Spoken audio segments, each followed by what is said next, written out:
আমরা নতুন একটি বাংলাদেশ পেয়েছি, আলহামদুলিল্লাহ। নতুন ভোরের বাংলাদেশ। এখন আমাদেরকে ঐক্যবদ্ধ থাকতে হবে, বিচ্ছিন্ন থাকলে হবে না, ঠিক কি না? আমি প্রায় বলি, যখন আমরা একা থাকি তখন আমরা ব্যক্তি, যখন আমরা সবাই মিলি তখন আমরা শক্তি। আমাদের এই ইউনিটি, আমাদের এই ঐক্যবদ্ধ শক্তিকে আগামীর ইসলামের জন্য কাজে লাগাতে হবে। চিল্লায় বলেন ঠিক কিনা? Especially the Gen Z of Chapainababganj, the Gen Z of Rajshahi. তোমরা দেখিয়ে দিয়েছো কিভাবে জালিমকে শায়েস্তা করতে হয়। আল্লাহু আকবার। চোখের ইশারায় কি তাদের কানেক্টিভিটি, কি তাদের বোঝাপড়া।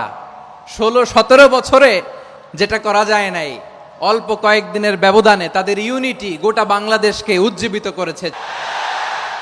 এই উচ্ছ্বাস, এই ইউনিটি, এই সম্প্রীতি আমাদেরকে বজায় রাখতে হবে। এই যে আমরা ইউনাইটেড, আমরা উচ্ছ্বসিত, আমরা একসাথে দেশ গড়ার কাজে ঐক্যবদ্ধ হতে চাই, এটা আবার অনেকের ভাল লাগে না। নানামুখী ষড়যন্ত্র।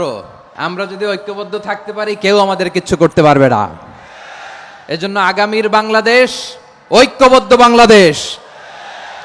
আমরা এমন রাজনৈতিক বন্দোবস্ত চাই যেখানে কেউ কাউকে জুলুম করার সাহস দেখাবে না।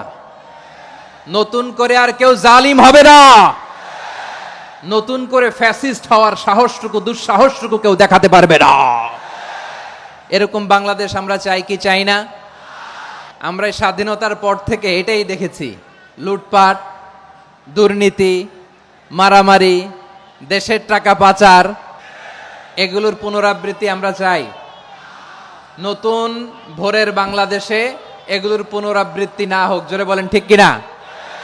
আমাদের বিশ্ববিদ্যালয়ের ক্যাম্পাসগুলোতে রিসার্চ হোক, উন্নত মানের রিসার্চ, গবেষণা হোক, যেরকম আমরা অন্যান্য দেশে দেখি। যেই ছাত্রদের হাতে কলম লেগেছে, ওই হাতে অস্ত্রের স্পর্শ না লাগুক। চিল্লায় বলেন ঠিক কিনা? এখানে এক রাজনৈতিক দল আর এক রাজনৈতিক দলকে শ্রদ্ধা করবে, সম্মান করবে, এমন নেতা আমরা চাই যেই নেতা অসুস্থ হলে আমরা গোটা দেশের জনগণ জায়নামাজ বিছিয়ে মুনাজাতে চোখের পানি ছেড়ে আমার নেতার জন্য কান্না করব। চিল্লায় বলেন ঠিক কিনা? দেখবেন, এই যে আমরা ঐক্যবদ্ধ, আমরা সম্প্রীতির বাংলাদেশ গড়তে চাই, আমরা সমৃদ্ধির বাংলাদেশ গড়তে চাই। নানা ধরনের চক্রান্ত। রিসেন্টলি দেখবেন এই শান্ত শিষ্ট ইসলাম প্রিয় শান্তিপ্রিয় মুসলিমদেরকে উস্কানি দেয়া হচ্ছে, উত্তেজিত করার জন্য আমার নবীকে গালি দেয়া হচ্ছে।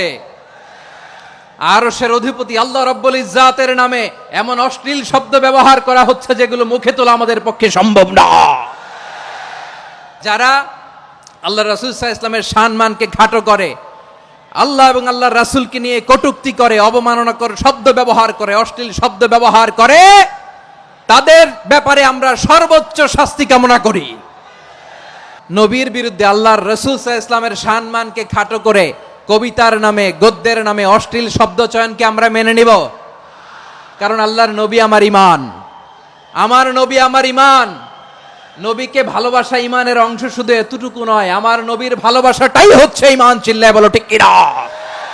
ফিদাকা আবি ওয়া উম্মি ওয়া নাফসি ওয়া রূহি ইয়া রাসূলুল্লাহ।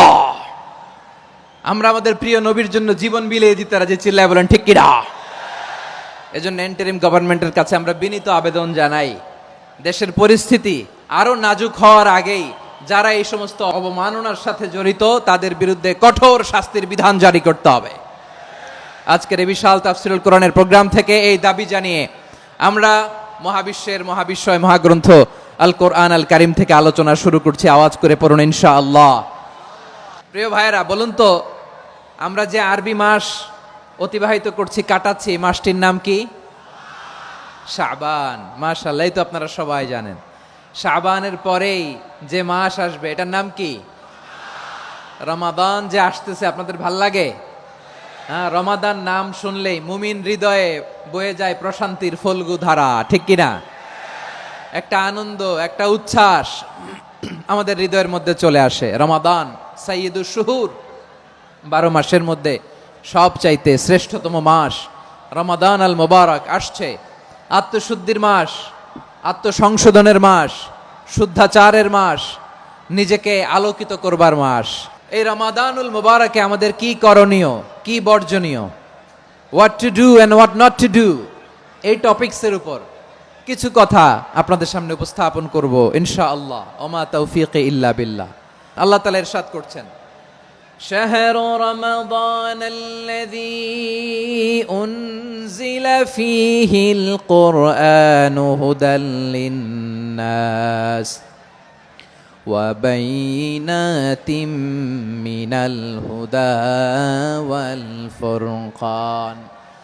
আল্লাহ বলেন, রমাদান এমন একটা মাস যে মাসে কোরআন নাজিল করা হয়েছে, আর এই কোরআন হচ্ছে বিশ্ব মানবের জন্য পথ নির্দেশিকা, হেদায়েতের সুস্পষ্ট বর্ণনা এবং সত্য মিথ্যা পৃথক করার আসমানি মানদণ্ড রূপে জামিনে আমাদের জন্য কোরআন নাজিল করেছে কে?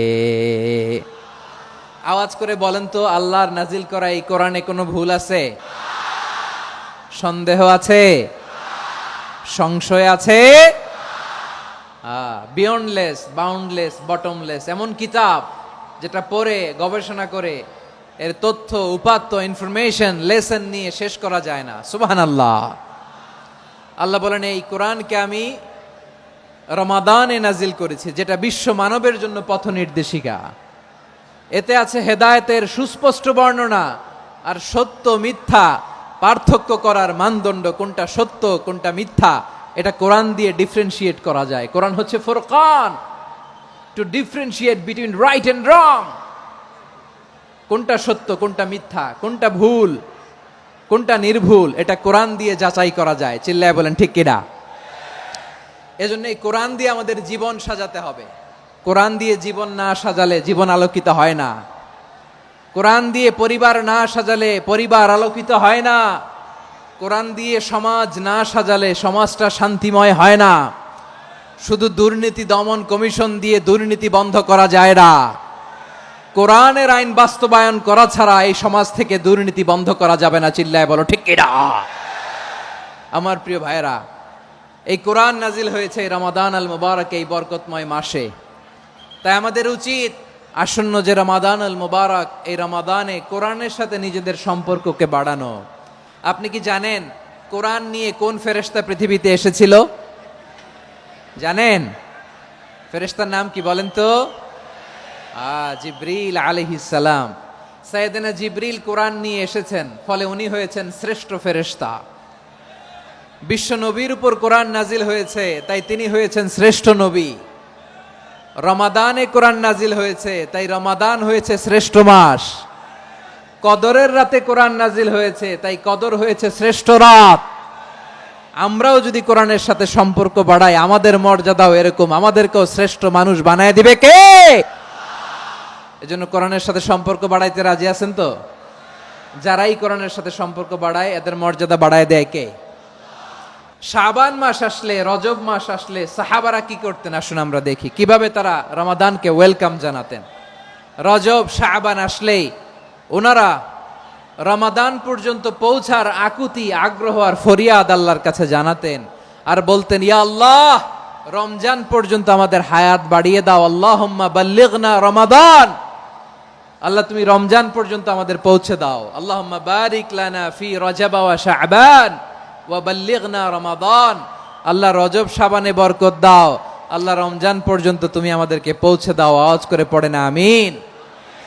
আমার প্রিয় চাপাই নবাবগঞ্জের ভাইরা, গত বছর অনেকের সাথে আমরা একসাথে রমাদান কাটিয়েছি, তাদের অনেকে দুনিয়াতে এখন বেঁচে নাই, এরকম আছে না নাই?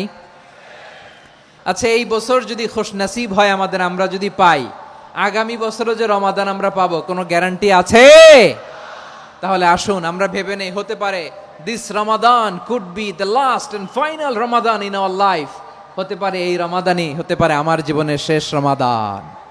তাই আসুন আমরা আল্লাহর কাছে দোয়া করি, আল্লাহুম্মা বাল্লিগনা রমাদান, আল্লাহ তুমি রমাদান পর্যন্ত আমাদেরকে পৌঁছে দাও। আওয়াজ করে পড়েন আমিন। ইবনু রাজব আল হাম্বলি লাতাইফুল মাআরিফের মধ্যে লিখেছেন, সাহাবারা ওনারা রমাদান কেন্দ্রিক, আমাদের সালাফ সালফে সালেহিনরা রমাদান কেন্দ্রিক জীবন কাটাতেন। ওনারা রমজান আসার 6 মাস আগে আল্লাহর কাছে দোয়া করতেন, আল্লাহ রমজান পর্যন্ত পৌঁছে দাও। রমজান চলে যাওয়ার পরে বাকি 6 মাস আল্লাহর কাছে দোয়া করতেন, আল্লাহ এই রমাদানে যে ইবাদত করেছি এই ইবাদতগুলো তুমি কবুল করে নাও। সুবহানাল্লাহ। তাহলে পুরো বছর রমাদান কেন্দ্রিক জীবন। রমজান আসার আগে 6 মাস দোয়া করতো, আল্লাহ আমরা যেন রমজান পাই। রমজান চলে যাওয়ার পরে বাকি 6 মাস বলতো, আল্লাহ রমজানে যে ইবাদত করেছি এগুলো তুমি কবুল করে নাও। সুবহানাল্লাহ। আবার এই শাবান মাসে আল্লাহর হাবিব সাল্লাল্লাহু আলাইহি ওয়াসাল্লাম সবচেয়ে বেশি রোজা রাখতেন। এই শাবান শেষে আমাদের মধ্যে আগমন করবে রমাদান, এবং এই রমাদানুল মুবারক আল্লাহ তাআলা আমাদের জন্য সিয়াম ফরজ করেছেন। কি ফরজ করেছেন? তিনি সূরাতুল বাকারার 183 নম্বর আয়াতে ইরশাদ করছেন, রাব্বুল আলামিন বলেন, ইয়া আইয়ুহাল্লাযীনা আমানু কুতিবা আলাইকুমুস সিয়ামু কামা কুতিবা আলাল্লাযীনা মিন ক্বাবলিকুম লাআল্লাকুম তাত্তাকুন। আল্লাহ বলেন, ও বিশ্বাসীরা শোনো শোনো, তোমাদের জন্য সিয়ামকে ফরজ করা হয়েছে, ঠিক যেমন ভাবে তোমাদের পূর্ববর্তী উম্মতদের উপরও সিয়ামকে ফরজ করা হয়েছিল, লাআল্লাকুম তাত্তাকুন, যাতে করে তোমরা সবাই মুত্তাকি হতে পারো। সুবহানাল্লাহ বলেন, যাতে করে তোমরা আল্লাহ সচেতন হতে পারো। তাহলে সিয়ামকে, এই সামনে যে রমাদান আসতেছে আমার প্রিয় ভাইয়েরা, এই পুরো রমাদান ব্যাপী সিয়াম সাধন করা, সিয়াম পালন করাকে আমাদের জন্য ফরজ করে দিয়েছে কে? এটা শুধু আমাদের উপরই ফরজ না, আমাদের আগে যত জাতিগোষ্ঠী এই পৃথিবীতে এসছে সবার উপরে সিয়াম পালনকে ফরজ করেছে কে? তবে ধরনটা ভিন্ন ছিল, এক এক জাতিগোষ্ঠীর জন্য এক এক ধরনের ছিল। আমাদের জন্য সিয়াম ফরজ টানা 1 মাস 30 দিন বা 29 দিন। পূর্ববর্তী অনেক উম্মতের উপর 1 মাস ছিল না, 3টা ফরজ ছিল। কয়টা? প্রতি মাসের 13, 14, 15 ফরজ ছিল তাদের জন্য। কারো জন্য শুধু একটা, আশুরার রোজা। কোন কোন উম্মতের জন্য 10টা। কোন কোন উম্মতের জন্য রোজা ফরজ ছিল মৌনতার রোজা, আরবিতে বলে সৌমুল ইনসাত, মানে সারাদিন খেতে পারবে, পান করতে পারবে, স্ত্রীর সাথে মেলামেশা করতে পারবে, কিন্তু কথা বলতে পারবে না। কথা বললেই তাদের রোজা ভেঙে যেতে। পড়েন সুবহানাল্লাহ। কি অদ্ভুত ব্যাপার, মৌন সম্মতির রোজা। যেমনটি সাইয়্যিদাতুনা মারিয়াম আলাইহাস সালাম বলেছেন, ইন্নী নাযারতু লির-রাহমানি সাওমা ফালান উকাল্লিমাল ইয়াওমা ইনসিয়া। তিনি বলেছেন, আজকে আমি রহমানের জন্য, মানে আল্লাহর জন্য রোজা মানত করেছি, আজকে আমি কারোর সাথে কথা বলতে পারবো না। তো রোজা রাখলে কথা বলতে পারবে না কেন? কারণ ওই শরীয়তে রোজার বিধান ছিল সকাল থেকে সন্ধ্যা খেতে পারবেন, পান করতে পারবেন, কিন্তু কথা বলতে পারবেন না। কথা বললেই রোজা ভেঙে যেত। সুবহানাল্লাহ বলেন। তাহলে সব জাতিগোষ্ঠীর উপরে রোজা ফরজ ছিল, কিন্তু ধরনটা ভিন্ন ছিল। মজার ব্যাপার হচ্ছে, আপনি বর্তমানেও বিভিন্ন ধর্মের দিকে তাকান, বৌদ্ধ ধর্ম, হিন্দু ধর্ম, খ্রিস্ট ধর্ম, তাদের মধ্যেও রোজা আছে। ইংরেজরা, খ্রিস্টানরা এটাকে বলে ফাস্টিং। কি বলে? ফাস্টিং। আমাদের হিন্দু ভাইয়েরা বলে উপবাস। তারা কি বলে? উপবাস। আবার এখন আন্দোলনেরও একটা মাধ্যম হয়েছে এটা, না খেয়ে থাকা। এটারে বলে অনশন। এটারে কি বলে? অনশন ধর্মঘট। মানে আমাদের দাবি না মানলে আমরা খাবো না, রোজা রাখলাম। তারপরে আধুনিক বিজ্ঞান এটার একটা নাম দিয়েছে না খেয়ে থাকাকে, অটোফিজি। কি বলে? অটোফিজি। জাপানের এক চিকিৎসা বিজ্ঞানী এই অটোফিজির উপর গবেষণা করে সে নোবেল পেয়েছে। এজন্য আল্লাহ তাআলা আমাদের জন্য গোটা রমাদানে এই সিয়ামকে ফরজ করে দিয়েছেন। আওয়াজ করে বলেন আল্লাহু আকবার। রাব্বুল আলামিন বলেন, ইয়া আইয়ুহাল্লাযীনা আমানু কুতিবা আলাইকুমুস সিয়াম, সিয়ামকে তোমাদের উপরে ফরজ করা হয়েছে, কামা কুতিবা আলাল্লাযীনা মিন ক্বাবলিকুম, যেমনি তোমাদের পূর্ববর্তীদের উপর রোজা ফরজ করা হয়েছিল, লাআল্লাকুম তাত্তাকুন, যাতে করে তোমরা আল্লাহ সচেতন হতে পারো, যাতে করে তোমরা মুত্তাকি হতে পারো। লাআল্লাকুম তাত্তাকুন, যাতে করে আমরা আল্লাহ সচেতন হতে পারি, আল্লাহ কনসিয়াসনেস আমাদের মধ্যে গ্রো করে। এটা হচ্ছে রোজার প্রাইম অবজেক্টিভ। অনেকে জিজ্ঞেস করলে অনেকে বলে রোজার মূল উদ্দেশ্য হচ্ছে না খেয়ে থাকা। না। অনেকে বলে গরিবদের কষ্ট অনুধাবন করা রোজার উদ্দেশ্য। না। রোজার উদ্দেশ্য কি, সিয়াম পালনের উদ্দেশ্য কি, এটা আল্লাহ তাআলা স্পষ্ট এই আয়াতের পেছনে বলেছেন যে লাআল্লাকুম তাত্তাকুন, যাতে করে তোমরা আল্লাহ সচেতন হতে পারো, আল্লাহ ভীতি তোমাদের মধ্যে গ্রো করে, গড কনসিয়াসনেস, আল্লাহ কনসিয়াসনেস, আল্লাহ সচেতনতা যেন বাড়ে, দ্য সেন্স অফ অ্যাকাউন্টেবিলিটি। আল্লাহর সুপ্রিম কোর্টের কাঠগড়ায় এই দুনিয়াতে আমি যাই করলাম তার সবকিছু যে পাই টু পাই হিসাব দিতে হবে। এই sense, to enhance the sense that what ever we do Allah is watching me. আপনি যাই করেন কেউ দেখে না, কিন্তু দেখে কে? শুরুতেই তো জিজ্ঞেস করেছিলাম যে কেউ যেটা দেখে না সেটা দেখেন কে? কেউ যেটা শোনে না সেটা শোনেন কে? এর নাম হচ্ছে লাআল্লাকুম তাত্তাকুন, যাতে করে তোমরা আল্লাহ সচেতন হতে পারো, আল্লাহ ভীরু হতে পারো। দুনিয়ার কেউ দেখে না, কিন্তু আল্লাহ দেখে। এটাই রোজার মূল শিক্ষা। আমার প্রিয় ভাইরা, আপনি লুকিয়ে লুকিয়ে ঘরের ভেতরে অন্যায় করেছেন, পাপ করেছেন, আপনার বাবা দেখে নাই, মা দেখে নাই, স্ত্রী দেখে নাই, কিন্তু দেখেছে কে? আল্লাহর চোখ ফাঁকি দেয়া যায়? আচ্ছা, বুঝে থাকলে বলেন তো, সিসি ক্যামেরার চোখ ফাঁকি দেয়া যায় কি যায় না? পুলিশের চোখ, র্যাবের চোখ, বিমানবন্দরে কাস্টমস অফিসারের চোখ, কিন্তু আমার আল্লাহর চোখ। এই সেন্সটা নিয়ে আসা নিজের মধ্যে, আমি what ever I do Allah is watching me, যাই করি আল্লাহ দেখে। লাআল্লাকুম তাত্তাকুন। রমাদানের রোজা, ইফতারি, সিয়াম, ইবাদত সব কিছুর মধ্য দিয়ে আপনাকে খেয়াল করতে হবে যে লাআল্লাকুম তাত্তাকুন এই স্ট্যান্ডার্ড এটা অ্যাচিভ হচ্ছে কিনা আমাদের, যাতে করে তোমরা মুত্তাকি হতে পারো, আল্লাহ ভীরু হতে পারো। তাকওয়া, এটা হচ্ছে the essence of Islam. What is তাকওয়া? তাকওয়া মানে কি? তাকওয়ার সংজ্ঞা অনেকে অনেক ভাবে দিয়েছেন। আমি সরাসরি সাহাবাদের কাছ থেকে একটা সংজ্ঞা আপনাদের শোনাচ্ছি। ওমরে ফারুক রাদিয়াল্লাহু তাআলা আনহু উবাই ইবনে কাব রাদিয়াল্লাহু তাআলা আনহুকে জিজ্ঞেস করেছিলেন, ইয়া উবাই মা হুয়া তাকওয়া? হে উবাই, তাকওয়া কি? তাকওয়া কাকে বলে? উবাই ইবনে কাব তিনি প্রশ্নের উত্তর না দিয়ে উনিও আবার প্রশ্ন ছুড়লেন। তিনি বললেন, ইয়া আমিরাল মুমিনিন, আমা সালাকতা তরিকান যা শাউক? আপনি কি কাঁটাযুক্ত রাস্তা দিয়ে মরুভূমিতে কখনো হেঁটেছেন? যে রাস্তার চারদিকে ক্যাকটাস, গুলমলতার কাঁটা, হেঁটেছেন? ওমরে ফারুক বললেন, নাম, হেঁটেছি। বালা, হেঁটেছি। কাইফা আমিলতা, কিভাবে হেঁটেছেন? ওমরে ফারুক বললেন, শাম্মারতু ওয়াজতাহাত্তু, আমি আমার জামা, জুব্বা আর চাদর আটোসাটো করে গায়ের সাথে এমন ভাবে মিলিয়ে রেখেছি, এমন সাবধানে হেঁটেছি যাতে করে মরুভূমির ক্যাকটাসের গুলমলতার কাঁটা আমার গায়ে বিঁধে না যায়। উবাই ইবনে কাব বললেন, ফাযালিকা হুয়া তাকওয়া। আরে তাহলে আপনি তো ঠিকই জানেন তাকওয়া মানে কি, এটাই তো তাকওয়া। ওই রাস্তা দিয়ে যেভাবে হেঁটেছেন, পুরো দুনিয়ার জিন্দেগিটা এইভাবে সাবধানে চলার নামই হচ্ছে তাকওয়া। চিল্লায় বলো ঠিক কিনা? এই দুনিয়াতে পাপ পঙ্কিলতা থাকবে, শয়তানির হাতছানি থাকবে, অপরাধ প্রবণতা থাকবে, নফসের খায়েশ থাকবে, অন্যায়ের হাতছানি থাকবে। সব কিছুকে দলে মুচড়ে পেছনে ফেলে সাবধান হয়ে এই দুনিয়ার সিরাতুল মুস্তাকিমের পথে চলতে হবে। যেই রাস্তা শুরু হয়েছে দুনিয়াতে, শেষ হয়ে গিয়েছে আল্লাহর জান্নাতের ভেতরে। চিল্লায় বলেন ঠিক কিনা? আমার প্রিয় চাপাই নবাবগঞ্জের ভাইয়েরা, এটার নামই তাকওয়া।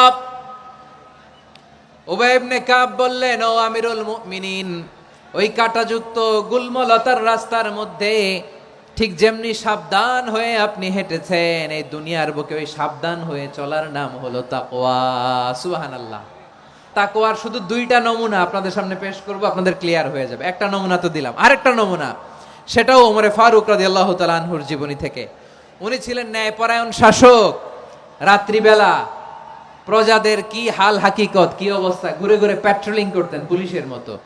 সারা রাত তিনি ঘুরেছেন কার কি অবস্থা দেখে, শেষ রাতে তিনি ফিরে আসতেছেন। তিনি থাকতেন, সহিহ বুখারীতে এসেছে, কানা ইয়াসকুনু ফি আওয়ালিল মদিনা, মদিনার উঁচু এলাকায় থাকতেন।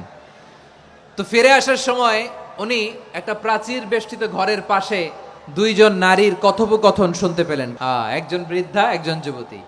উনি কান লাগিয়ে শুনতে পাচ্ছেন। বৃদ্ধা মা, ওমরে ফারুক কাউকে দেখতে পাচ্ছেন না, শুনতে পাচ্ছেন। বৃদ্ধা মা তার যুবতী মেয়েকে বলে, এই তাড়াতাড়ি ওটের দুধ দহন করে ওটের দুধের সাথে পানি মিশাও, তাইলে কালকে বাজারে মদিনায় বেশি দামে বিক্রি করা যাবে, লাভ হবে অনেক। বৃদ্ধা মহিলা এটা বললেন। যুবতী মেয়ে উত্তরে বলে, মা আপনি জানেন না আমিরুল মুমিনিন খলিফাতুল মুসলিমিন ওমরে ফারুক দুধে পানি মিশানোকে দণ্ডনীয় অপরাধ বলে ঘোষণা দিয়েছে, জানেন না? এবার বৃদ্ধা মহিলা বলে, আরে পাগলি, এই ভোর রাতে আমিরুল মুমিনিন ওমরে ফারুক আসবে কোত্থেকে? উনি আসবে কোত্থেকে? ওনার পাইক পেয়াদা সিকিউরিটি আসবে কোত্থেকে? কেউ দেখবে না। আরে কেউ দেখবে না, তাড়াতাড়ি দুধের সাথে পানি মেশাও।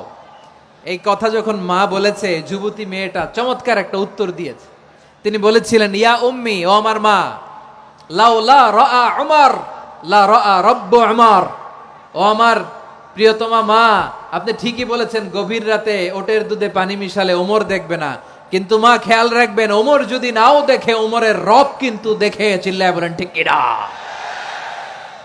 দিস ইজ কল্ড তাকওয়া।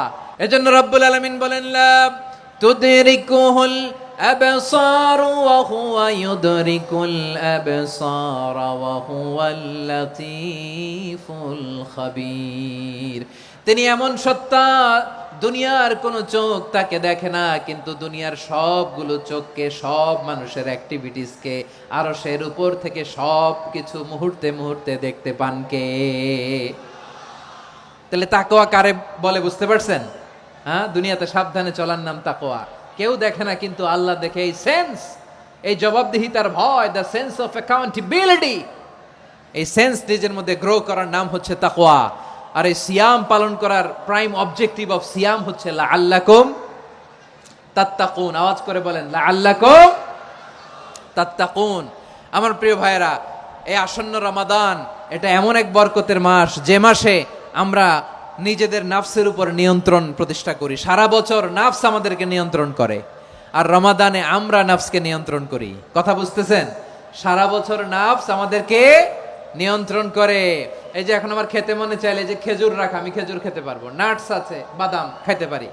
খাইতে মন চাইলে পানি, আমার রুহুটা চায়, আমার নাফসটা খেতে চায়, আমি খেতে পারি, পান করতে পারি। বিবাহিতরা দিনের বেলায় স্ত্রীর সাথে মেলামেশা করতে চাইলে করতে পারে, কিন্তু রমাদানে দিনের বেলায় খেতে মনে চায়, কিন্তু আমরা খাই।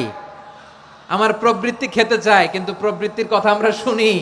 তৃষ্ণায় গলা ফেটে যায়, গলার ছাতি ফেটে যায়, কিন্তু এক ঢোক পানি কি আমরা গিলি? বিবাহিতরা দিনের বেলা স্ত্রীর সাথে কি মেলামেশায় যায়? না। তার মানে সারা বছর নফস আমাদেরকে নিয়ন্ত্রণ করে, আর রমাদানে নফসের উপর আমরা নিয়ন্ত্রণ প্রতিষ্ঠা করি। নফসের লাগাম আমরা রমাদানে টেনে ধরে। চিল্লায় বলেন ঠিক কি না? এজন্য আমার প্রিয় ভাইয়েরা, নফসের উপর নিয়ন্ত্রণ নিতে চাইলে রমাদানের রোজার কোনো বিকল্প নাই। এটা এমন মাস, যে মাসের ফজিলতেরও কোনো শেষ নাই। এই মাসকে বলা হয় দ্য মান্থ অফ হোপ। এটা আশা জাগানিয়া মাস। রমজানের কথা শুনলে আশা জাগে না হৃদয়ে? ইদা জাআ রমাদান ফুতিহাত আবওয়াবুস সামা ওয়া গুল্লিকাত আবওয়াবু জাহান্নাম ওয়া সুফিদাতিশ শায়াতিন। রমাদান আসলে আকাশের দরজাগুলো খুলে দেয়া হয়, মানে জান্নাতের। জাহান্নামের দরজাগুলোকে লক করে দেয়া হয়, শয়তানকে চেইন আপ করা হয়। ইবাদত করলে শুধু করতেই মনে চায়। চিল্লায় বলেন না সুবহানাল্লাহ। রমজানে ইবাদতে যেই মজা পাওয়া যায়, সারা বছর অন্য কোনো মাসে এই মজা আপনি পান? আমার চাঁপাইনবাবগঞ্জের ভাইরা আওয়াজ করে বলেন না, রমজানে ইবাদতে যেই মজা অন্য মাসে এটা পান? কারণ রমজানে ইবাদত করলে সওয়াবও বেশি, ইবাদতের একটা পরিবেশ থাকে, ঠিক কিনা বলেন? অন্য মাসে ইবাদত করলে এর সওয়াব পাওয়া যায় গাণিতিক হারে, রমজানে ইবাদত করলে সওয়াব বাড়তে থাকে জ্যামিতিক হারে। সুবহানাল্লাহ কইবেন না? অন্য মাসে সওয়াব বাড়ে গাণিতিক হারে, রমাদানে ইবাদত করলে সওয়াব বাড়ে কিভাবে? জ্যামিতিক হারে বাড়ে। দেখেন, রমাদানে একটা নফল করলে ফরজের সমান সওয়াব, একটা ফরজ করলে 70 থেকে 700 গুণ সওয়াব। রমজানে ওমরা করলে হজের সমান সওয়াব। দ্য মান্থ অফ হোপ, আশা জাগানিয়া মাস। এই মাস আমাদেরকে হোপফুল করে, আশাবাদী করে।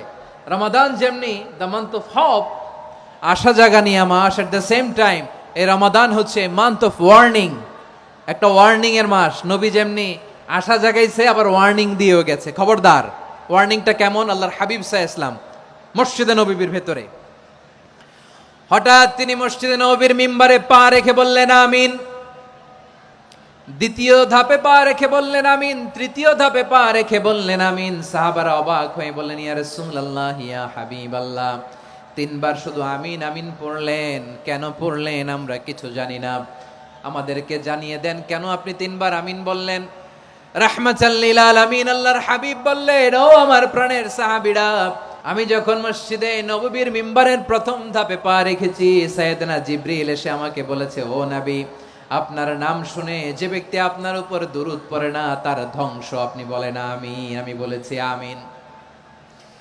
দ্বিতীয় ধাপে পা রাখার পর সাইয়েদনা জিবরিল বললেন, ইয়া রাসূলুল্লাহ, মাতা পিতাকে বার্ধক্য অবস্থায় পেয়ে তাদের সেবা করে, তাদের সাথে সদাচরণ করে যে সন্তান জান্নাত কামাতে পারলো না, তার জন্য ধ্বংস। আপনি বলেন আমিন। আমি বলেছি আমিন। আবার মিম্বারের তৃতীয় ধাপে ঠিক যখনই আমি পা রাখলাম, সাইয়েদনা জিব্রাইল বললেন, নবী, রমজান মাস পাওয়ার পরে এই মাসে ইবাদত করে যে ব্যক্তি নিজের গুনাহ মাফ করাতে পারলো না, তার জন্য ধ্বংস আপনি আওয়াজ করে পড়েন আমিন। কত বড় ধমক, কত বড় ওয়ার্নিং দেখছেন, যে রমাদান পেয়েছে কিন্তু রমাদানের ইবাদত করার মধ্য দিয়ে সে নিজেকে জাহান্নাম থেকে মুক্ত বানাতে পারলো না, তার উপর আল্লাহ লানত, তার জন্য ধ্বংস। সাইয়েদনা জিব্রাইল বলেছেন আমিন, স্বয়ং বিশ্বনবীও বলেছেন আমিন। আওয়াজ করে পড়েন নাউযুবিল্লাহ। তাহলে রমজান আসবে আর আমরা নিজেদেরকে জাহান্নামীদের লিস্ট থেকে নাম কাটিয়ে জান্নাতীদের লিস্টে উঠাতে পারবো না। এর চেয়ে বড় হতভাগা কি আর কেউ থাকতে পারে? তাহলে রমাদানের এই রহমত, বরকত, মাগফিরাত, ফজিলত আমাদের কামাই করার দরকার আছে না নাই? আমার প্রিয় ভাইরা, আপনি পৃথিবীতে যত ইবাদত করেন সব ইবাদতের সওয়াব নির্ধারিত। এটা পাবেন বা ওইটা পাবেন, এই সওয়াব জান্নাতে, এই বাড়ি ওই বাড়ি। শুধু সিয়ামের সওয়াবটা অনির্ধারিত। কুল্লু আমাল ইবনে আদম ইউদাফ আল হাসানাতু আশরু আমসালিহা ইলা 700 দিফিন ইল্লা সাওম। সব নেক আমলের সওয়াব বাড়তে বাড়তে 700 গুণ, কিন্তু রোজা ছাড়া। রোজার সওয়াব কি হবে? বান্দা খালি রোজা রাখে, ফেরেশতারা কিছু লিখতে পারে না আমল নামায়, কারণ আল্লাহ বলে এটা কিছু লিখিস না, কারণ as-সাওমু লি, এই রোজা রাখছে আমার জন্য, ওয়া আনা আজজি বিহি, এই রোজার সওয়াব, প্রতিদান, অ্যাওয়ার্ড এটা কিয়ামতের দিন আমি আল্লাহ নিজ হাতে দেব, নিজ হাতে দেব। আরেক বর্ণনায় এসেছে ওয়া আনা উজজা বিহি, আমি আল্লাহ নিজেই হয়ে যাব রোজার প্রতিদান। সুবহানাল্লাহ পড়েন। আবার আল্লাহর হাবিব বলেন, ইন্না ফিল জান্নাতি সামানিয়াতু আবওয়াব, জান্নাতের দরজা মোট 8টা। ফিহা বাবুন ইউসাম্মা আর-রায়্যান, 8টা দরজার মধ্যে স্পেশাল একটা দরজা আছে, ওই দরজাটার নাম হলো আর-রায়্যান। রায়্যান দরজা, লা ইয়াদখুলুহু ইল্লা সাইমুন, রোজাদাররা ছাড়া কেউ ওই রায়্যান দরজা দিয়ে জান্নাতে ঢুকতে পারবে না। শুধু রোজাদারদের জন্য ওই দরজাটা খোলা থাকবে। দরজাটার নাম আর রায়্যান। শব্দটা কেমন লাগে? ভালো লাগে। অনাগত সন্তান যদি কারো আসে, ছেলে সন্তান, নাম রেখে দিয়েন আর রায়্যান। কি নাম? লা ইয়াদখুলুহু ইল্লা সাইমুন, রোজাদাররা ছাড়া কেউ ঢুকতে পারবে না। মান দাখালাহু লাম ইয়াজমা আবাদা, একবার যে এই গেট দিয়ে ঢুকবে, he will never be thirsty again, তার গলা থেকে চিরকালের জন্য আল্লাহ তৃষ্ণা মিটাইয়া দিবে। আমরা ওই রায়্যান দরজা দিয়ে সেদিন জান্নাতে ঢুকতে চাই কি চাই না? আমার প্রিয় ভাইরা, প্রতি রাতে রমাদানে আল্লাহর ফেরেশতারা আহ্বান জানায়, ইয়া বাগিয়াল খাইরি আকবিল, ইয়া বাগিয়াশ শাররি আকসির, হে কল্যাণের পথের যাত্রী, আকবিল, প্রসিড, আরো ইবাদত করো, আগাও আগাও, আরো জান্নাতের নাজ নেয়ামত কামাও। হে অকল্যাণের পথের যাত্রী, আকসির, স্টপ স্টপ, অনেক হয়েছে। আন্না, এই রমাদান এটা পাপের মাস নয়, এটা ইবাদত করে জান্নাত কামানোর মাস। চিল্লায় বলো ঠিক কি না? ওয়ালিল্লাহি উতাকাউ মিনান নার ওয়াযালিকা কুল্লা লাইলা, রমাদানের প্রতি রাতে আল্লাহ তাআলা এরকম লাখো বনি আদমকে মাফ করে দেওয়ার ঘোষণা দেয়, নাজাতের ঘোষণা দেয়। আমরা আল্লাহর পক্ষ থেকে মাফ, নাজাত চাই কি চাই না? আর কিছু যে চাই না আমি, চাই গো নাজাত, আল্লাহ তোমার কাছে আমার এই মুনাজাত। আর কিছু যে চাই না আমি, চাই গো নাজাত, আল্লাহ তোমার কাছে আমার এই মুনাজাত, আল্লাহ তোমার কাছে আমার এই মুনাজাত। পড়েন আমিন। তাহলে রমাদানকে আমরা বুদ্ধিমানের মতো কাজে লাগাতে চাই কি চাই না? বুদ্ধিমানের মতো কাজে লাগাইতে হবে। মুমিনরা স্মার্ট হয়। এই রমাদানে আমাদের কি করণীয়, কি বর্জনীয়? সংক্ষেপে 7টা করণীয় 7 মিনিটে, 7টা বর্জনীয় 7 মিনিটে বলে আমরা বিদায় নিব ইনশাআল্লাহ। বলেন, আসন্ন রমাদানে আমাদের 7টি করণীয়। 1 নাম্বার করণীয়, এই রমাদানকে আপনি কোরআনময় করে তুলুন। কোরআনময় করে তুলুন 2025-এর রমাদান। এই হচ্ছে আজকের প্রোগ্রামের স্লোগান। কোরআনময় করতে রাজি আছেন? কোরআন তেলাওয়াত করতে রাজি আছেন? আমার প্রিয় ভাইরা, ধীরস্থির ভাবে কোরআন তেলাওয়াত করুন, তাড়াহুড়ো করে নয়। আনাস রাদিয়াল্লাহু তাআলা আনহু বলতেন, রুব্বা কারি লিল কোরআন ওয়াল কোরআনু ইয়ালআনহু, কোরআনের অনেক কারি আছে যারা কোরআন পড়ে কিন্তু সওয়াব পায় না, বরং আল্লাহর কোরআন তার বিরুদ্ধে আল্লাহর দরবারে নালিশ করে আর লানত করতে থাকে। আমরা কি ওইরকম কোরআনের তেলাওয়াতকারী হতে চাই? না। ধীরস্থির ভাবে ওরাত্তিলিল কোরআন তারতিলা, তারতিলের সাথে পড়বেন। বিষ্ণু ঈসা ইসলাম কানা ইয়ামুদ্দু সাওতাহু মাদ্দান, টেনে টেনে পড়তেন।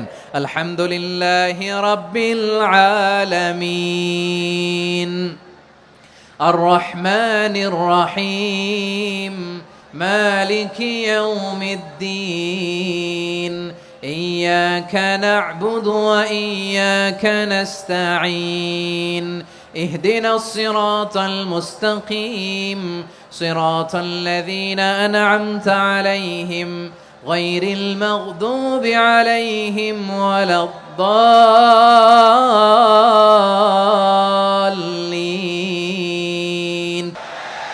كان يمد صوته مدا টেনে টেনে পড়তেন। ওয়া কানা ইউকাত্তিউ আয়াতান আয়াতান, প্রত্যেক আয়াত পড়ে পড়ে তিনি থামতেন। এভাবে কোরআন পড়তে হবে। আমাদের অনেক মা বোনেরা আজকের এই চাঁপাইনবাবগঞ্জের প্রোগ্রামের অনেকগুলো মহিলা প্যান্ডেল আমি ল্যান্ডিং করার সময় দেখেছি। আমার অনেক বোনেরা ওনারা কোরআন খতম করতে যে এমনভাবে তেলাওয়াত করেন, কোরআন তেলাওয়াতের আদব আর অবশিষ্ট থাকে না। আমরা তারতিলের সাথে তেলাওয়াত করব, যেমনটি আমি পড়ে শোনালাম। বিষ্ণু সাল্লাল্লাহু আলাইহি ওয়াসাল্লাম প্রতি আয়াত শেষে থামতেন, টেনে টেনে পড়তেন, তারতিলের সাথে পড়তেন, সুর করে পড়তেন। মান লাম ইয়াতাগান্না বিল কোরআন ফালাইসা মিন্না, যে সুর করে কোরআন পড়ে না সে আমার উম্মত হতে পারে। জাইনুল কোরআন বিআসওয়াতিকুম, বিষ্ণু বলেন সুর করে কোরআন পড়বা। অনেকে কোরআনের খতম তুলবার জন্য কোরআনরে একেবারে খতম করে দেয় না। আপনি ধীরস্থির ভাবে পড়ে যদি খতম দিতে পারেন মাশাআল্লাহ, না পারলে যতটুকু পারেন পড়বেন। এরপর অনুবাদ পড়ার চেষ্টা করবেন, তাফসীর পড়ার চেষ্টা করবেন। আপনাদের জন্য এক অনন্য উপহার রয়েছে আমার পক্ষ থেকে, এক নজরে কোরআন 114 সূরার সারমর্ম, সার নির্যাস আমরা নিয়ে এসেছি এখানে। বাংলা ভাষায় আমার জানা মতে খুব সম্ভবত এই প্রথম কাজ কেউ করে নাই। আরবিতে পাবেন এরকম অনেক বই, ইংরেজিতে কিছু কাজ আমরা দেখেছি, কিন্তু বাংলায় পাবেন না। এত চমৎকার ভাবে আমরা সূরাগুলোর সারমর্ম, সার নির্যাস তুলে ধরার চেষ্টা করেছি। 5 পৃষ্ঠায় আপনি জেনে যাবেন এই সূরার সেন্ট্রাল থিম কি, এই সূরায় কি কি নিয়ে আলোচনা করা হয়েছে, এই সূরা থেকে মূল লেসন কি, মূল শিক্ষা কি, সহজে আপনারা বুঝে যাবেন। সুযোগ হলে এটা সংগ্রহ করবেন আপনারা। যে কোনো ধরনের ভালো অনুবাদ আপনারা পড়বেন, তাফসীর পড়বেন। আমরা কোরআনময় করতে চাই। খতম কোরআনে রমাদানের 1 খতম দেওয়ার একটা সহজ পদ্ধতি হচ্ছে রমাদানের প্রতি নামাজের পরে 4 পৃষ্ঠা। প্রতি নামাজের পরে কয় পৃষ্ঠা? 4 পৃষ্ঠা। তাহলে 5 ওয়াক্তে 4 পাঁচা 20 পৃষ্ঠা। হেফজে কোরআনগুলো 20 পৃষ্ঠা এক পারা। এভাবে 30 দিনে আপনার 1 খতম হয়ে যাবে। আমরা যেন তারতিলের সাথে বিশুদ্ধভাবে কোরআন তেলাওয়াত করতে পারি, আল্লাহ তৌফিক দান করুক। পড়েন আমিন। 2 নাম্বার করণীয়, ধীরস্থির ভাবে তারাবির সালাতগুলো যেন আমরা আদায় করি। তাড়াহুড়ো করবেন না আল্লাহর ওয়াস্তে, তাড়াহুড়ো করবেন না, তাহলে কোরআন আমাদের জন্য বদদোয়া করবে। তাড়াহুড়ো করবেন তারাবির নামাজে। তারাবির নামাজ সালাতুত তারাবিহ মানে বিশ্রামের নামাজ। আর আমরা পড়ি সলাতুল কিতার, রেলগাড়ির মতো নামাজ। না, এরকম করবেন না। ইমাম সাহেবদেরকে আশ্বস্ত করুন যে ইমাম সাহেবরা আমরা পিছনে আসি আপনাদের সাথে, আপনি আস্তে আস্তে পড়েন, তারতিলের সাথে পড়েন, ধীরস্থির ভাবে তারাবির সালাত পড়বেন। সারা বছর এই সুযোগ হয় না দাঁড়িয়ে কোরআন শোনার, এরকম আয়োজন ব্যবস্থাপনা সারা বছর আর আমরা পাই বলেন তো না। তারাবির সালাতের রাকাত বিতর্ক এড়িয়ে চলুন। রাকাত নিয়ে বিতর্ক করবেন না। 8 রাকাত 20 রাকাত নিয়ে যে মারামারি এই দেশে, এটা শয়তানের ফন্দি। চিল্লায় বলেন এটা কার ফন্দি? আমরা 20 রাকাত পড়ি, আপনারা হয়তো 8 রাকাত পড়েন, কোনো অসুবিধা নাই। আমরা যারা 20 রাকাত আমরা পড়তেছি, আমরা 20 রাকাতের কথাই বলি। 20 রাকাত আমরা পড়বো আজীবন। সৌদি আরবে মক্কা মদিনায় 20 রাকাত পড়ে, কোনো অসুবিধা নাই। অন্যান্য মসজিদগুলো 8 রাকাত পড়ে, এই নিয়ে এদের মধ্যে মারামারি আছে? হ্যাঁ, আর এই জন্য রাকাত বিতর্ক এড়িয়ে চলবেন। প্রিয় ভাইয়েরা, আপনার আমল আল্লাহর কাছে কবুল হবে সংখ্যার বিচারে না উত্তমতার বিচারে? বলেন তো। উত্তমতার বিচারে। কত চমৎকার ভাবে আপনি আল্লাহর সামনে দাঁড়াতে পারছেন এটা বিবেচ্য। রুকু সেজদাগুলো সুন্দরভাবে করবেন। রুকু থেকে সোজা হয়ে দাঁড়ানো ওয়াজিব, 2 সেজদার মাঝখানে সোজা হয়ে বসা ওয়াজিব। এই তা'দিলুল আরকান বাদ দিলে হানাফি মাযহাব মতে সৌ সেজদা দিতে হবে, অন্য মাযহাব মতে নামাজই হবে না আপনার। এই জন্য ধীরস্থির ভাবে তারাবির সালাত যেন আমরা আদায় করি। পারা যাবে তো ইনশাআল্লাহ? তিন নাম্বার, তাহাজ্জুদের সালাত আদায় করুন।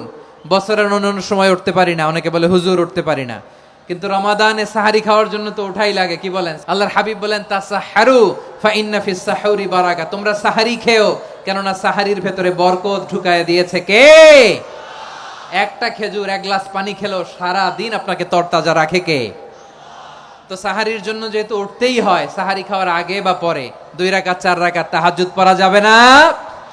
রব্বুল আলামিন বলেন ওয়ামিনাল লাইলি ফাতাহাজ্জাদ বিহি নাফিলাতান লাকা আসা আইয়াবআসাকা রাব্বুকা মাকামান মাহমুদা।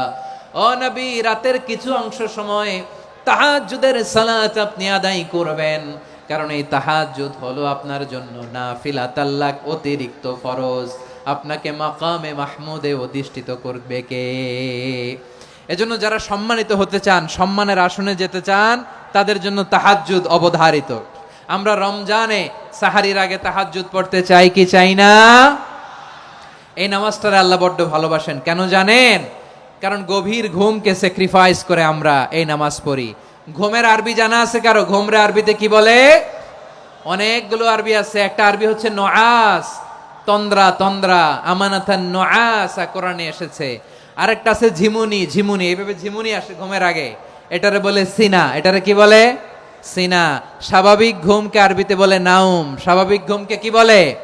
এই সিনা আর নাউমকে আল্লাহ এক আয়াতে এনেছেন, লা তাখুযুহু সিনাতু ওয়ালা নাউম। আল্লাহর তন্দ্রা নাই, ঘুম নাই, ঘুমের আগে যে তন্দ্রা আছে ওইটাও নাই। তাহলে নুআস, সিনা, নাউম পেলাম। আরেকটা ঘুমের আরবি হচ্ছে হুজুদ। এটা মাঝরাতের ঘুম, শেষ রাতের ঘুম, যেই ঘুমটা বড্ড মজা লাগে। কাঁথা টেনে টেনে, ব্ল্যাঙ্কেট টেনে টেনে আরেকটু ঘুমাইতে মন চায়, আরেকটু, আর 1 মিনিট, আর 2 মিনিট, এরকম একটা মজার ঘুম শেষ রাতে আছে না নাই? এই শেষ রাতের ঘুম, এই হুজুদের ঘুমকে স্যাক্রিফাইস করে যেই সালাত পড়া হয়, ওই সালাতের আরবি নাম হচ্ছে সলাতুল হুজুদ বা সলাতুত তাহাজ্জুদ। চিল্লায় বলেন আল্লাহু আকবার। এজন্য আল্লাহ তাআলা এই তাহাজ্জুদের সালাতকে এত পছন্দ করেন। পড়বেন তো রমাদানে। 4 নম্বরে, মুক্ত হস্তে দান করুন। মুক্ত হস্তে দান করুন। ওয়ামা আতাইতুম মিন যাকাতিন তুরিদুনা ওয়াজহাল্লাহি ফাউলাইকা হুমুল মুদঈফুন। তোমরা মনে করো না যাকাত দিলে তোমাদের সম্পদ কমে যায়, এটা ভেবো না। বরং তোমরা আল্লাহর খুশির জন্য যে যাকাত দাও, তারপরে তোমার যে সম্পদ থাকে ওই সম্পদের মধ্যে প্রবৃদ্ধি দান করে কে? আপনি মনে করছেন দিলে কমে নাকি বাড়ে? বাড়ে। যেটা দান করেন, কামাসালি হাব্বা আম্বাতাত সাবআ সানাবিলা ফি কুল্লি সুমবুলাতিন মিয়াতি হাব্বা। 1 টাকা দান করলে এটা চারা বীজের মতো, রূপে দিলে 7টা শীষ, প্রতি শীষে হয় 100 শস্য দানা। আল্লাহ যারে চায় এরকম বাড়ায় দেয়, প্রবৃদ্ধি দেয়। সুবহানাল্লাহ। এজন্য মুক্ত হস্তে দান করতে রাজি আছেন? আগে আগে যাকাত ক্যালকুলেট করে রাখেন। আপনার যাকাত বর্ষ যদি পরেও হয়, দেরি করেও হয়, ধরেন যে প্রতি বছর মুহররমে দেন, আপনি আগে দিতে পারবেন। যাকাত অগ্রিম আদায় করা যায়। সুবহানাল্লাহ বলেন। বিষ্ণু ইসা ইসলাম রমাদানে এত দান করতেন, কানা আজওয়াদান নাস, কিন্তু রমাদানে আজওয়াদুন নাস আজওয়াদু বিল খাইরি মিনার রিহিল মুরসালা। প্রবাহিত বাতাসের চেয়ে বিশ্বনবী আরো বদান্যতা বেড়ে যেত। প্রবাহিত বাতাস যেমনি সবাইরে বাতাস দেয়, আস্তিক নাস্তিক মুমিন কাফির সবাইকে শীতল করে দেয়, তেমনি নবীজির রমাদানের দান ছিল এমন, কেউ নবীর কাছে চেয়ে ফিরে গিয়েছে এর নজির নাই। জোরে বলেন সুবহানাল্লাহ।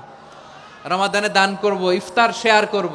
কাউকে ইফতারি করালে সারাদিন রোজা রেখে তার যে সওয়াব, আপনি ইফতার করানোর কারণে আপনার আমলনামায় ওই সওয়াব আল্লাহ ঢুকাই দিবেন। পড়েন সুবহানাল্লাহ।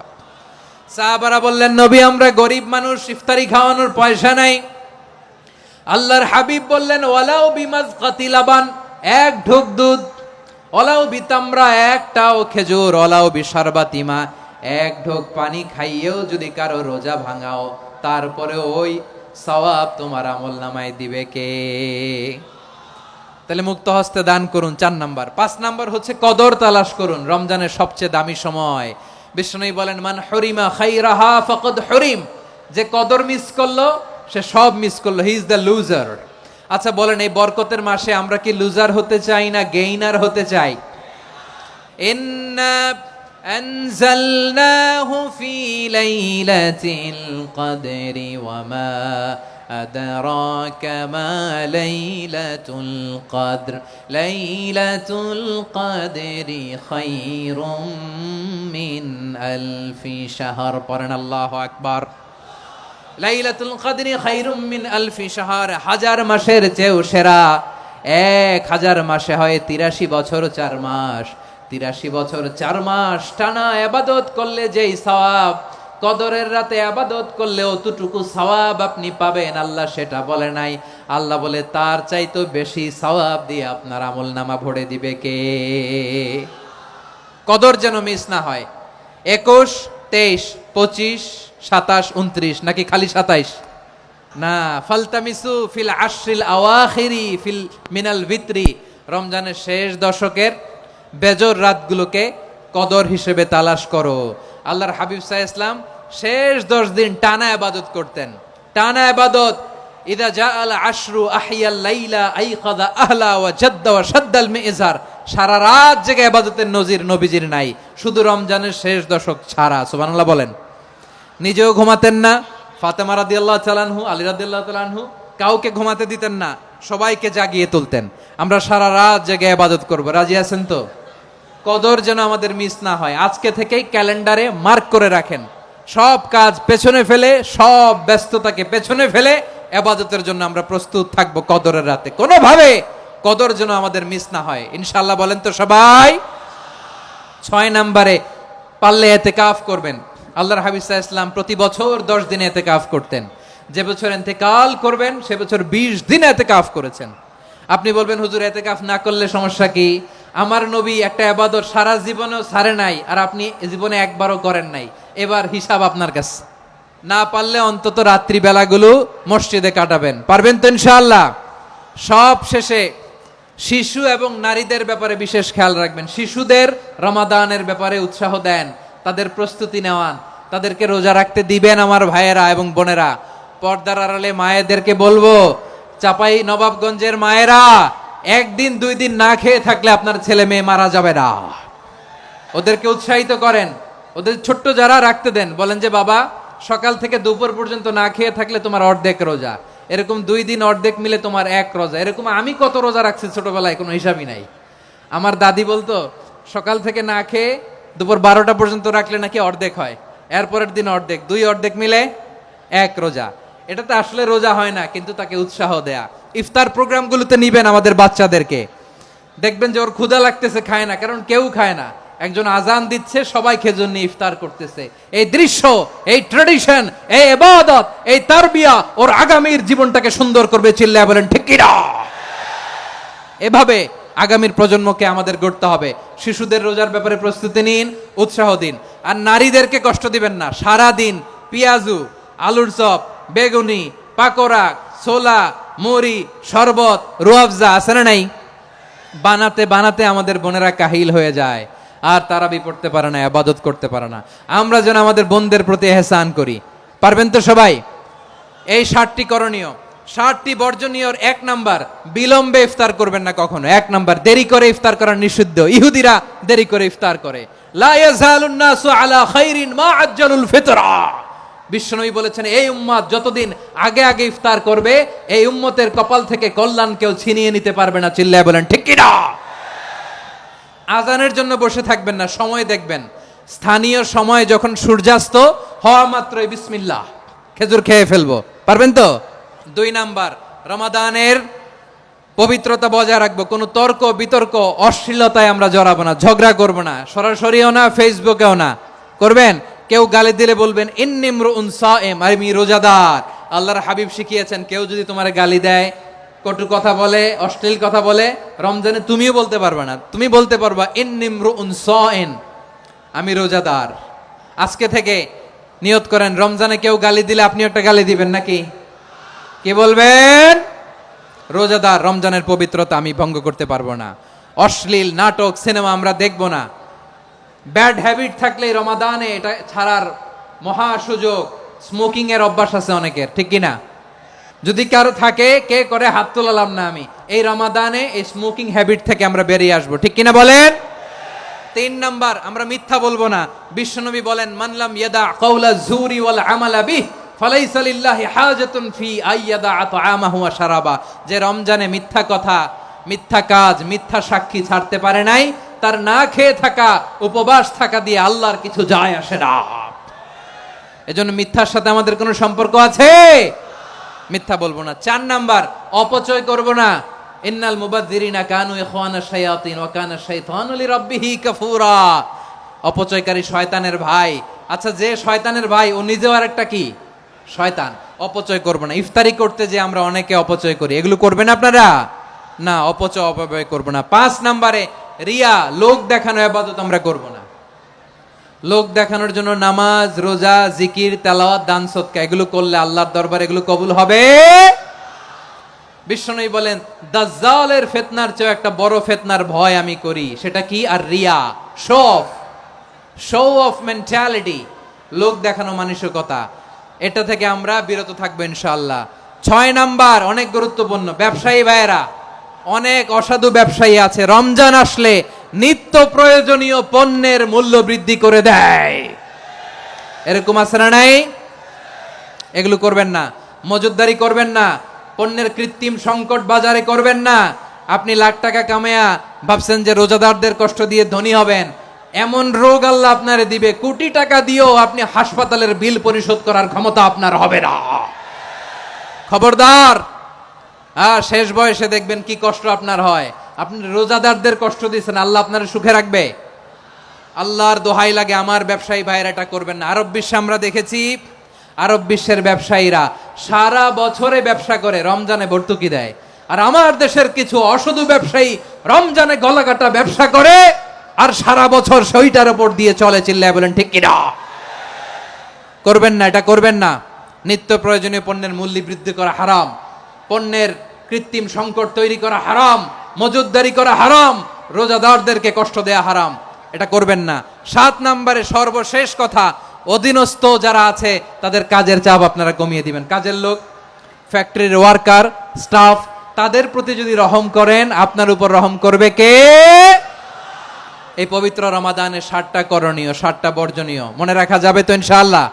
রমজানের 7টা করণীয় এবং বর্জনীয় যে আমরা শুনলাম, পালন করার তৌফিক দান করো।